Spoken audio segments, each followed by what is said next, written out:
Correspondance, Martine Jacob. Correspondance est aujourd'hui consacrée à Napoléon Bonaparte et à Joséphine de Beauharnais. Joséphine passe son enfance à la Martinique et grandit dans une famille de planteurs. Elle rejoint la France alors qu'elle a 16 ans, fréquente la noblesse française, se marie rapidement avec Alexandre de Beauharnais avec lequel elle aura 2 enfants. Ils se sépareront, Alexandre de Beauharnais sera guillotiné, Joséphine, la belle créole, deviendra veuve, puis rencontrera dans les salons parisiens qu'elle fréquente le jeune général Bonaparte. Naîtra une correspondance d'un homme fou amoureux de la femme qu'il abandonne souvent pour des voyages que lui impose son statut d'empereur. Paris, octobre 1795, il est 7 heures du matin. Napoléon écrit « Je me réveille plein de toi. Ton portrait et le souvenir de l'enivrante soirée d'hier n'ont point laissé de repos à mes sens. Douce et incomparable Joséphine, quel effet bizarre faites-vous sur mon cœur? Vous fâchez-vous? Vous vois-je triste? Êtes-vous inquiète?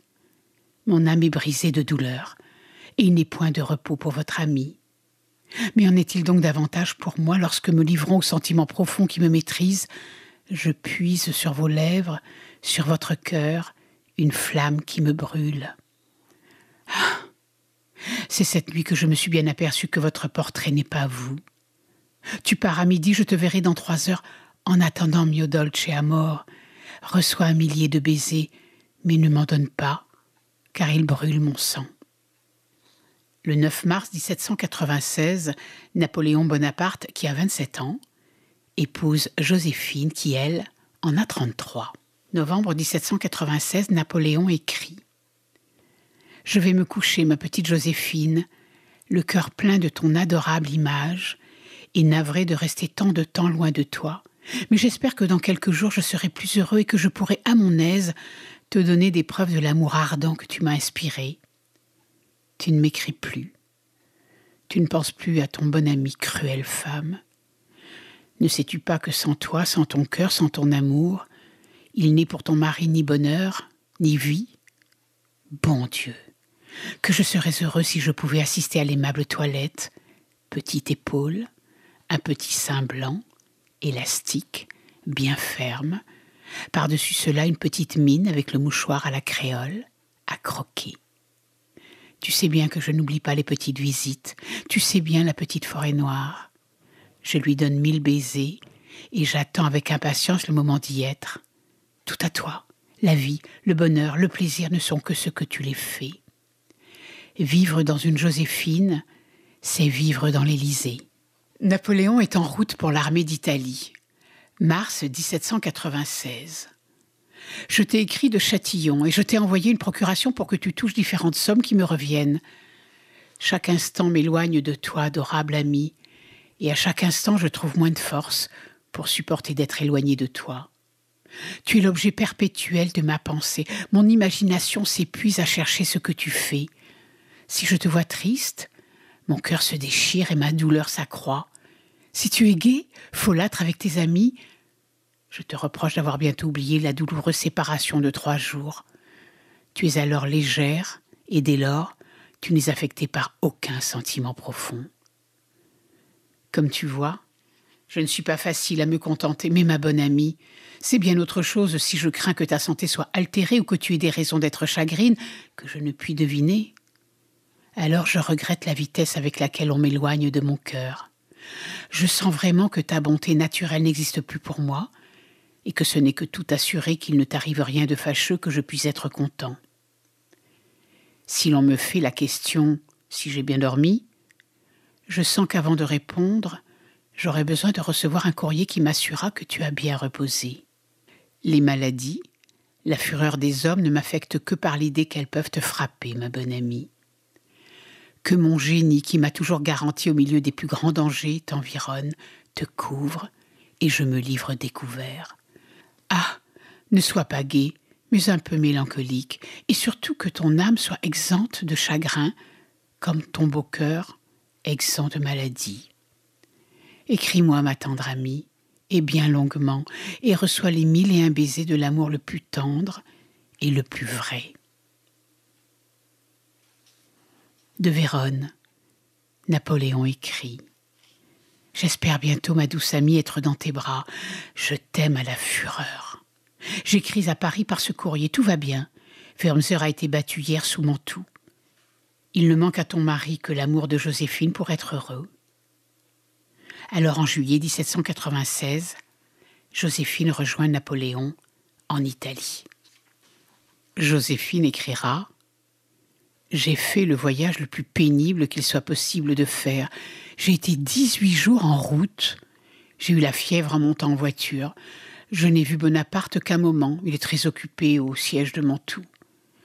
Je m'ennuie ici à la mort, au milieu de fêtes superbes que l'on me donne. » De Nice, une lettre de Napoléon à Joséphine. Je n'ai pas passé un jour sans t'aimer. Je n'ai pas passé une nuit sans te serrer dans mes bras. Je n'ai pas pris une tasse de thé sans maudire la gloire et l'ambition qui me tiennent éloignée de l'âme de ma vie.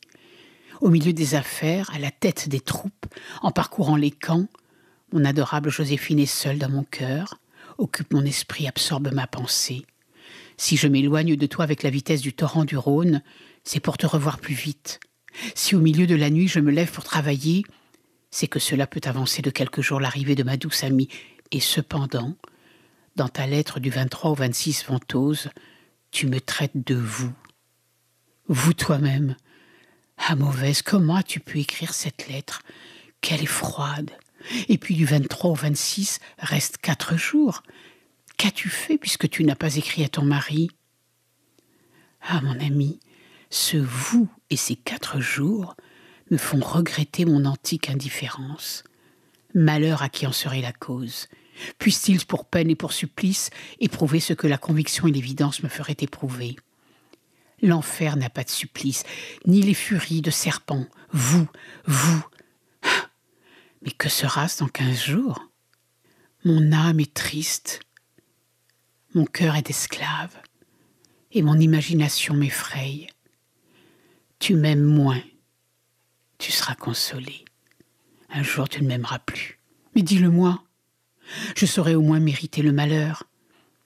Adieu, femme, tourment, bonheur, espérance et âme de ma vie, que j'aime, que je crains, qui m'inspire des sentiments tendres qui m'appellent à la nature et des mouvements impétueux aussi volcaniques que le tonnerre. Je ne te demande ni amour éternel, ni fidélité, mais seulement vérité, franchise sans bornes. Le jour où tu dirais « je t'aime moins » sera le dernier de ma vie. Si mon cœur est assez vil pour aimer sans retour, je le hacherai avec les dents. Joséphine, Joséphine, souviens-toi de ce que je t'ai dit quelquefois. La nature m'a fait l'âme forte et décidée. Elle t'a bâtie de dentelle et de gaze. As-tu cessé de m'aimer? Pardon, âme de ma vie, mon âme est tendue sur de vastes combinaisons. Mon cœur entièrement occupé par toi a des craintes qui me rendent malheureux. Je suis ennuyée de ne pas t'appeler par ton nom. J'attends que tu me l'écrives. Adieu. Si tu m'aimes moins, tu ne m'auras jamais aimé. Je serais alors bien à plaindre. Post-scriptum. La guerre cette année n'est plus reconnaissable. J'ai fait donner de la viande, du pain, des fourrages. Ma cavalerie armée marchera bientôt. Mes soldats me marquent une confiance qui ne s'exprime pas. Toi seul me chagrine, toi seul, le plaisir et le tourment de ma vie. Un baiser à tes enfants dont tu ne parles pas. Pardi, cela allongerait tes lettres de moitié. Les visiteurs à 10 heures du matin n'auraient pas le plaisir de te voir, femme.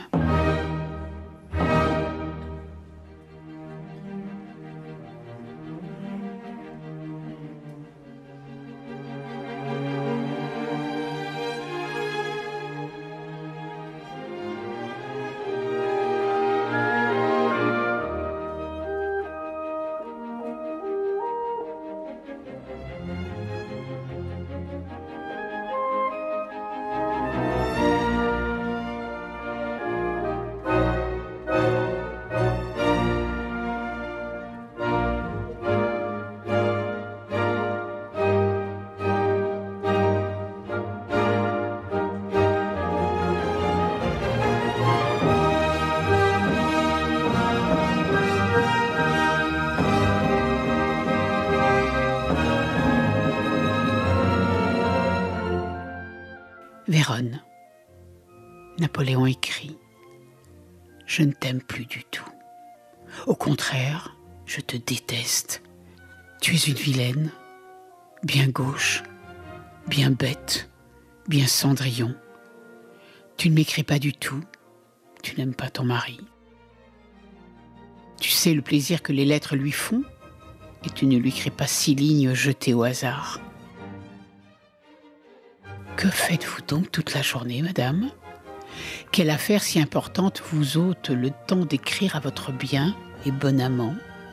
Quelle affection étouffe et met de côté l'amour, le tendre et constant amour que vous lui avez promis ? Quel peut être ce merveilleux, ce nouvel amant qui absorbe tous vos instants, tyrannise vos journées, vous empêche de vous occuper de votre mari ? Joséphine, prenez-y garde. Une belle nuit, les portes enfoncées, me voilà. En vérité, je suis inquiet, ma bonne amie, inquiet de ne pas recevoir de tes nouvelles. Écris-moi vite 4 pages, et de ces aimables choses qui remplissent mon cœur de sentiments et de plaisir. J'espère qu'avant peu je te serrerai dans mes bras, et te couvrirai d'1 million de baisers brûlants comme sous l'équateur.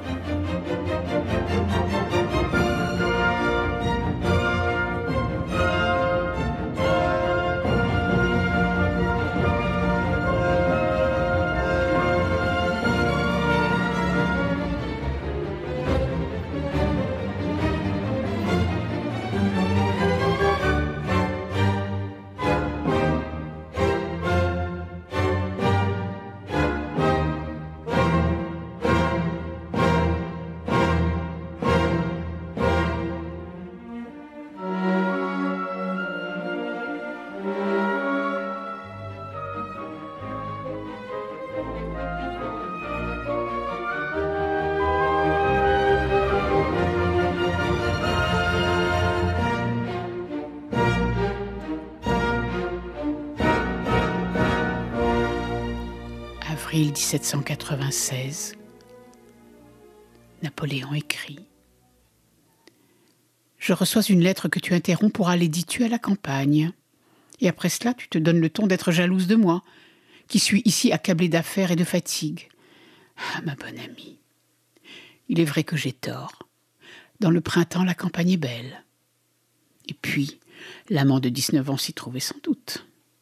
Le moyen de perdre un instant de plus à écrire à celui qui, éloigné de 300 lieues de toi, ne vit, ne jouit, n'existe que pour ton souvenir, qui lit tes lettres comme on dévore après 6 heures de chasse, les mets que l'on aime. Je ne suis pas content. Ta dernière lettre est froide comme l'amitié.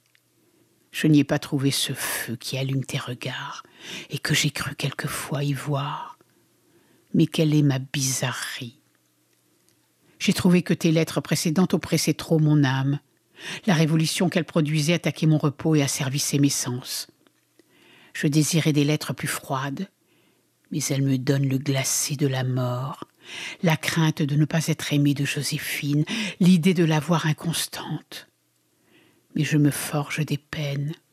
Il en est tant de réels. Faut-il encore s'en fabriquer ? Tu ne peux pas m'avoir inspiré un amour sans bornes, sans le partager. Et avec ton âme, ta pensée et ta raison, on ne peut pas, en retour de l'abandon et du dévouement, donner en échange le coup de la mort. Tu ne me parles pas de ton vilain estomac, je le déteste. Adieu jusqu'à demain, mio dolce amor. Un souvenir de mon unique femme et une victoire du destin, voilà mes souhaits. Un souvenir unique, entier, digne de celui qui pense à toi et à tous les instants. Mon frère est ici, il a appris mon mariage avec plaisir, il brûle de l'envie de te connaître, je cherche à le décider à venir à Paris. Sa femme est accouchée, elle a fait une fille. Il t'envoie pour présent une boîte de bonbons de Gênes. Tu recevras des oranges, des parfums et de l'eau de fleurs d'oranger que je t'envoie. Junot, Murat te présentent leur respect. Un baiser plus bas que le sein. Depuis Pistoia, lettre de Napoléon. Depuis 1 mois, je n'ai reçu de ma bonne amie que 2 billets de 3 lignes chacun. A-t-elle des affaires ? Celle d'écrire à son bon ami n'est donc pas un besoin pour elle. Dès lors, celle d'y penser. Vivre sans penser à Joséphine, ce serait pour ton ami être mort et ne pas exister. Ton image embellit ma pensée et égaye le tableau sinistre et noir de la mélancolie et de la douleur. Un jour peut-être viendra où je te verrai, car je ne doute pas que tu sois encore à Paris. Eh bien ce jour-là, je te montrerai mes poches pleines de lettres que je ne t'ai pas envoyées parce qu'elles étaient trop bêtes.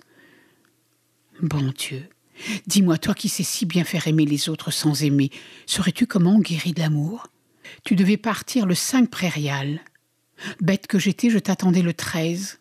Comme si une jolie femme pouvait abandonner ses habitudes, ses amis, sa madame Talien et un dîner chez Barras et une représentation d'une pièce nouvelle. Et Fortuné, ah oui, Fortuné. Tu aimes tout plus que ton mari. Tu n'as pour lui qu'un peu d'estime et une portion de cette bienveillance dont le cœur abonde. Tous les jours récapitulant les torts, tes fautes, je me bats le flanc pour ne plus t'aimer. Ben, voilà-t-il pas que je t'aime encore davantage ? Enfin, mon incomparable petite mère, je vais te dire mon secret. Moque-toi de moi, reste à Paris, et des amants, que tout le monde le sache, n'écris jamais, eh bien je t'en aimerai 10 fois davantage. Si ce n'est pas la folie, fièvre, délire, et je ne guérirai pas de cela. Mais ne va pas me dire que tu es malade, n'entreprends pas de te justifier. Bon Dieu, tu es pardonné, je t'aime à la folie, et jamais mon pauvre cœur ne cessera de te donner son amour. Si tu ne m'aimais pas, mon sort serait bien bizarre. Tu ne m'as pas écrit, tu étais malade, tu n'es pas venu. Le directeur n'a pas voulu après ta maladie, et puis ce petit enfant qui se remuait si fort qu'il te faisait mal, peut-être. Mais tu as passé Lyon. Tu seras le 10 à Turin, le 12 à Milan, où tu m'attendras. Tu seras en Italie et je serai encore loin de toi. Adieu, ma bien-aimée. Un baiser sur ta bouche, un autre sur ton cœur et un autre sur ton petit absent. Nous avons fait la paix avec Rome qui nous donne de l'argent. Nous serons demain à Livourne, et le plus tôt que je pourrai, dans tes bras, à tes pieds, sur ton sein. De Milan. Joséphine, où te remettra-t-on cette lettre ? Si c'est à Paris, mon malheur est donc certain, tu ne m'aimes plus. Je n'ai plus qu'à mourir. Serait-il possible ? Tous les serpents des furies sont dans mon sein et déjà je n'existe qu'à demi. Ô toi, mes larmes coulent. Plus de repos ni d'espérance. Je respecte la volonté et la loi immuable du sort. Il m'accable de gloire pour me faire sentir mon malheur avec plus d'amertume. Je m'accoutumerai à tout dans ce nouvel état de choses, mais je ne puis m'accoutumer à ne plus t'estimer. Mais non, ce n'est pas possible. Ma Joséphine est en route, elle m'aime au moins un peu. Tant d'amour promis ne peut pas être évanoui en 2 mois. Je déteste Paris, les femmes et l'amour. Cet état est affreux. Et ta conduite ? Mais dois-je t'accuser ? Non. Ta conduite est celle de ton destin. Si aimable, si belle, si douce, devais-tu être l'instrument de mon désespoir ? Celui qui te remettra cette lettre est le duc de Serbelloni, le plus grand seigneur de ce pays, qui va, député à Paris, pour présenter ses hommages au gouvernement. Adieu, ma Joséphine, ta pensée me rendait heureux, tout a changé. Embrasse tes aimables enfants. Ils m'écrivent des lettres charmantes. Depuis que je ne dois plus t'aimer, je les aime davantage. Malgré les destins et l'honneur, je t'aimerai toute ma vie. J'ai relu cette nuit toutes tes lettres, même celles écrites de ton sang. Quels sentiments elles m'ont fait éprouver. Ce même jour, Bonaparte écrivait « Joséphine, tu devais partir le 5 de Paris, tu devais partir le 11, le 12 tu n'étais pas partie. » Mon âme s'était ouverte à la joie, elle est remplie de douleur. Tous les courriers arrivent sans m'apporter de tes lettres. Quand tu m'écris le peu de mots, le style n'est jamais d'un sentiment profond. Tu m'as aimé par un léger caprice. Tu sens déjà combien il serait ridicule qu'il arrête ton cœur. Il me paraît que tu as fait ton choix et que tu sais à qui t'adresser pour me remplacer. Je te souhaite bonheur, si l'inconstance peut en obtenir. Je ne dis pas la perfidie. Tu n'as jamais aimé. J'avais pressé mes opérations.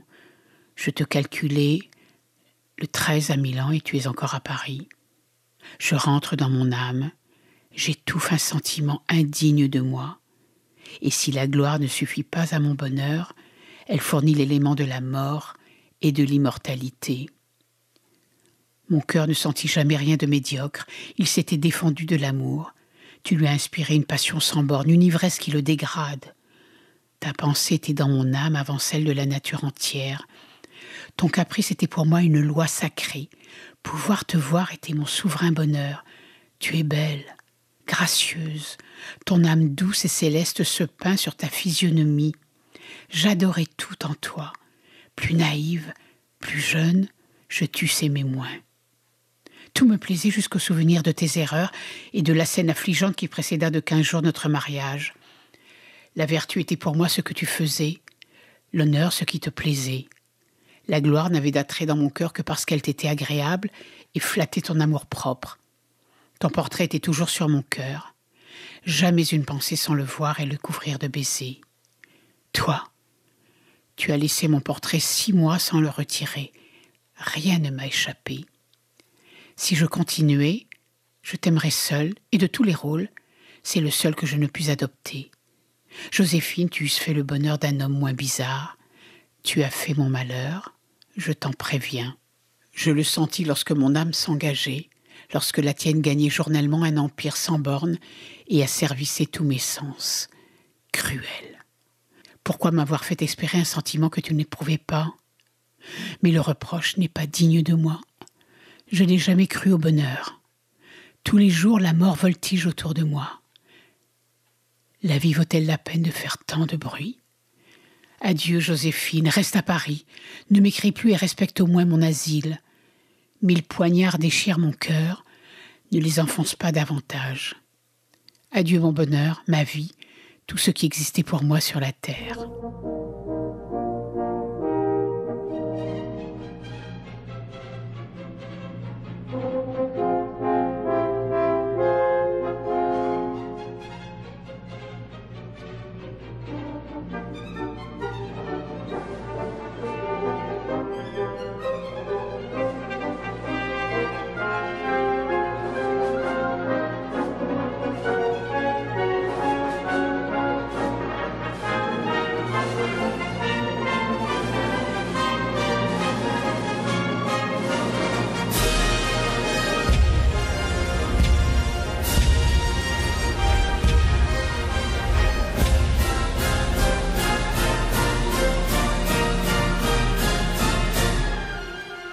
Napoléon Ier, Joséphine n'avait pu avoir d'enfant.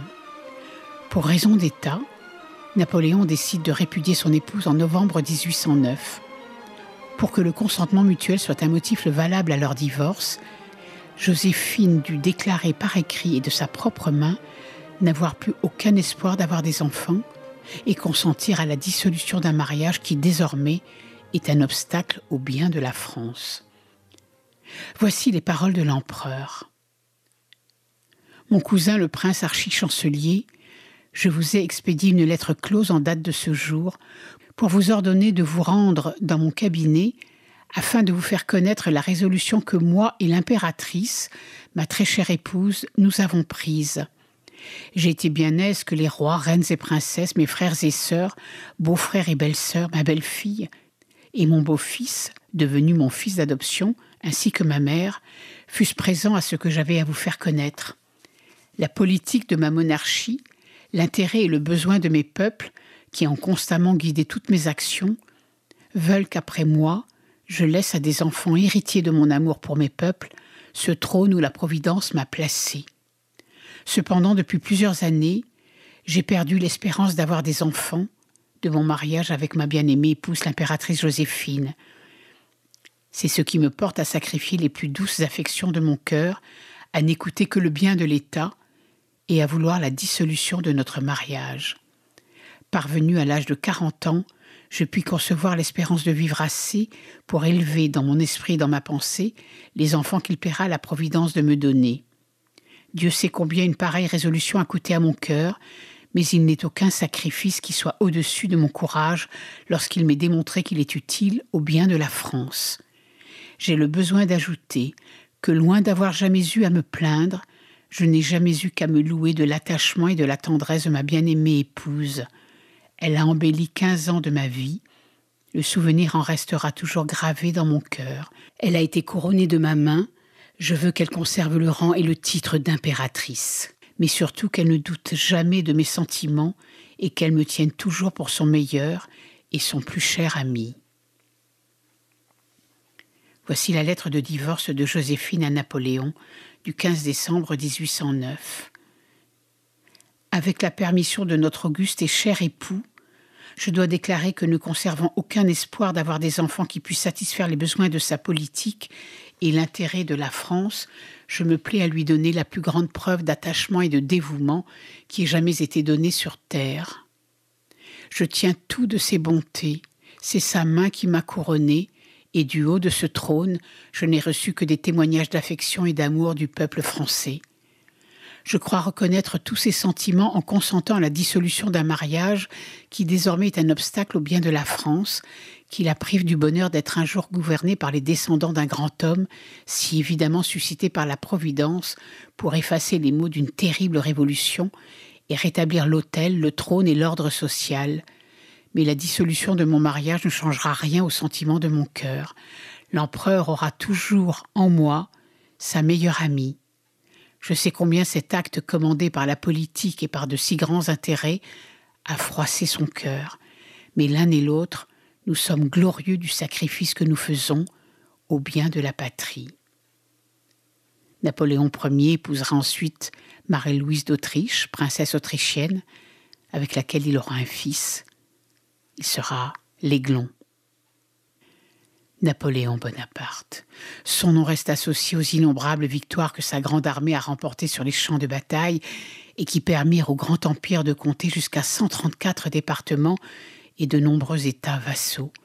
Il fallut les coalitions successives de toutes les grandes puissances d'Europe pour détrôner ce géant, un fameux 18 juin 1815 à Waterloo. Le 5 mai 1821, Napoléon Ier s'éteint dans sa maison de Longwood à Sainte-Hélène, un îlot de l'Atlantique Sud où l'ont exilé les Anglais en 1815 après la défaite de Waterloo et son abdication. Napoléon n'avait pas 52 ans.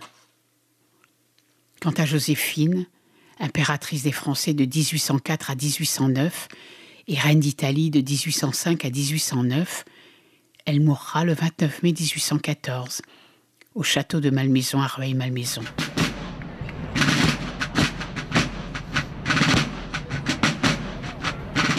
Montenotte, Mondovi, Lovi, Borghetto, Castiglione, Bassano, Mantoue, Arcole, Rivoli, La Favorite, Montabor, Aboukir, la bataille des Pyramides, la bataille d'Héliopolis, Montebello, Marengo, Hohenlinden, Elchingen, Ulm, Trafalgar, Austerlitz, Auerstedt, Jena, Eylau, Friedland, Millesimo, Coseria et Dego, Belen, Somosierra, Saragosse, Lutzen, Bautzen, Dresde, Leipzig, Hanau, Ligny, Quatre-Bras, Ocaña, la bataille des Arapiles, Vittoria, Eckmühl, Essling, Wagram,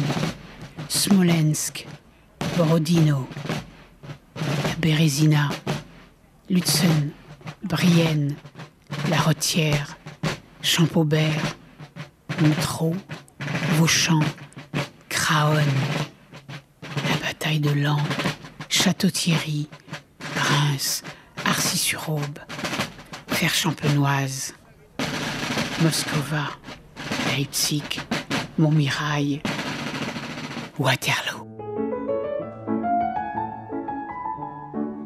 C'était Correspondance.